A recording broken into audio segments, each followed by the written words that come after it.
청송군 산불 이재민들이 임시주거용 조립주택에 입주를 시작했습니다.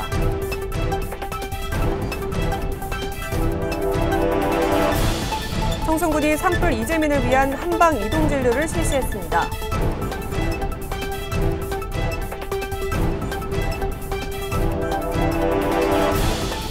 청송군이 올해 농민수당 60만 원을 청송사랑화폐로 지급합니다. 여러분 안녕하십니까? 뉴스와이드 청송입니다. 청송군 산불 이재민들이 임시주거용 조립주택에 입주를 시작했습니다. 청송군이 설치하고 있는 조립주택은 건축법에 준하는 단열 기준을 적용해 기후 변화와 영향을 적게 받고 전기와 수도, 난방 등 필수 시설을 갖춰 쾌적한 생활이 가능하도록 설계됐습니다. 또 조립주택 내부에는 냉장고와 세탁기, TV, 에어컨, 전기밥솥, 전자레인지 등 각종 전자제품과 주장용품, 생활용품도 지급됐습니다. 군은 산불로 큰 피해를 입은 주민들이 하루빨리 안정을 되찾을 수 있도록 향후 주거 재건과 복구 등 전반에 걸쳐 적극적이고 다양한 대책을 마련해 실행하겠다고 밝혔습니다. 청송군이 산불 피해 이재민을 대상으로 한방 이동진료를 실시했습니다. 이번 이동진료는 청송군 보건의료원 한의과 공보의와 방문보건팀이 참여해 지경리 경로당을 비롯한 임시거주시설 10여 개소를 방문해 이재민들에게 1:1 건강상담과 침치료, 한방파스 등을 제공했습니다. 또 건강 스크리닝, 만성질환 예방과 관리 등 맞춤형 건강관리 서비스도 함께 진행됐습니다. 윤경희 군수는 산불 피해 주민들이 하루빨리 일상으로 복귀할 수 있도록 지속적인 건강 지원에 힘쓰겠다고 밝혔습니다. 청송군이 올해 농민수당 60만 원을 청송사랑화폐로 지급합니다. 군은 지정금융기관을 통해 지역 내 6,470개 농가에 청송사랑화폐로 지급하며 총 38억 8,200만 원에 달합니다. 지급 대상은 최근 1년 이상 경북도 지역에 주소를 둔 청송군민으로 실제 영농에 종사하면서 농업경영정보에 등록된 농업경영주여야 합니다. 군은 최근 농민수당 지급 대상자 조사를 통해 사망자와 전출자, 농업경영체 말소자 등을 대상에서 제외합니다. 지난해까지는 매년 상하반기로 나눠 30만 원씩 지급했으나 올해부터 매년 한 차례 일괄 지급할 계획입니다. 청송군이 2026년 지방소멸대응기금 투자계획 용역의 중간보고회를 열었습니다. 이번 보고회에서는 올해 청송군 지방소멸대응기금 투자계획 사업에 대한 보고와 기금 배분 기준에 부합하는 사업 개선, 보완 방안을 심도 있게 논의하며 방안을 모색했습니다.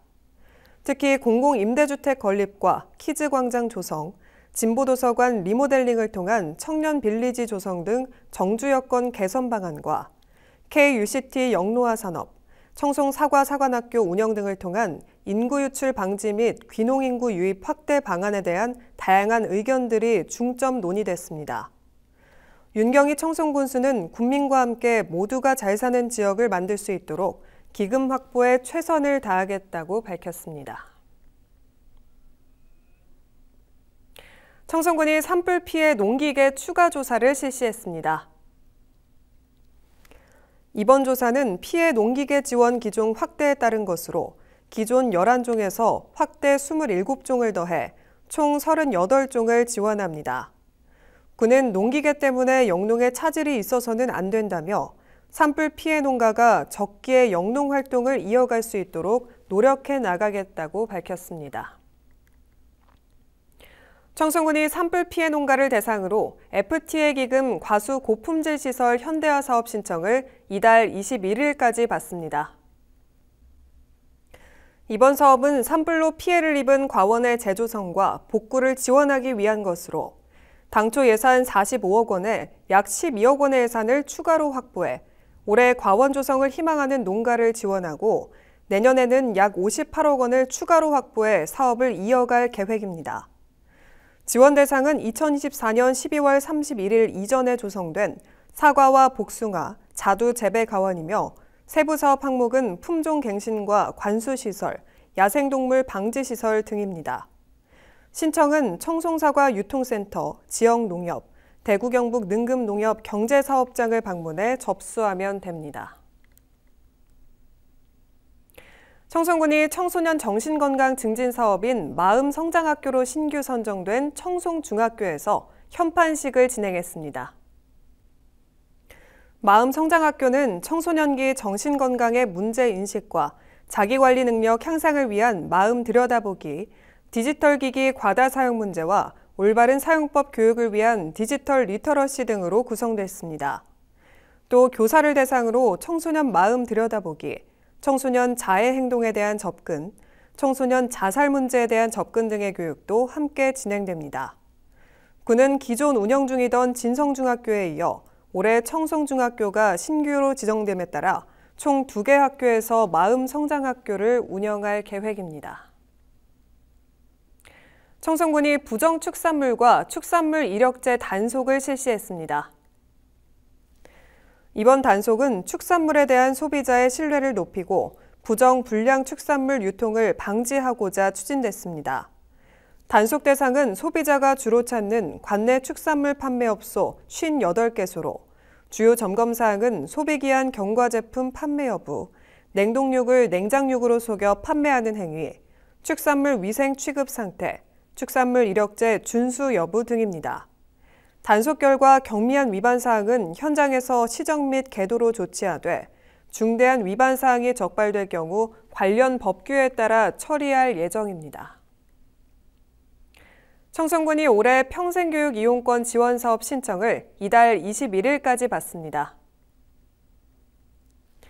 신청 대상은 청송군에 거주하는 19세 이상 성인 중 기초생활수급자와 차상위 계층, 등록장애인으로 평생교육강좌 수강료와 교재비에 사용할 수 있는 평생교육 이용권 1인당 최대 35만 원을 지원합니다. 신청은 군청 주민행복과 평생교육팀으로 방문 또는 평생교육 이용권 누리집을 통해 신청할 수 있습니다. 청송군 가족센터가 온가족 요리교실을 개강했습니다. 온가족 요리교실은 1차적으로 오는 28일까지 매주 수요일 오전 10시에 총 4차례에 걸쳐 열리며 결혼 이민 여성을 대상으로 가정식 반찬 요리를 중심으로 운영됩니다. 이어 6월에는 20세부터 40세까지의 미혼 1인 가구 남녀를 대상으로 4회에 걸쳐 요리교실이 열리고 요리 후에는 함께 식사를 나누는 소셜 다이닝 형태로 운영됩니다. 7월에는 40세부터 65세까지의 중년 남성을 대상으로 내 손으로 만드는 한 끼를 주제로 콩나물 불고기와 목살 감비찜 등 실생활에 유용한 요리 수업이 열릴 예정입니다. 한편 청송군 가족센터의 요리교실은 그동안 결혼 이민 여성들의 한국 문화 이해와 지역사회 정착에 도움을 줬습니다. 이상으로 뉴스와이드 청송을 모두 마칩니다. 함께해 주신 여러분 고맙습니다.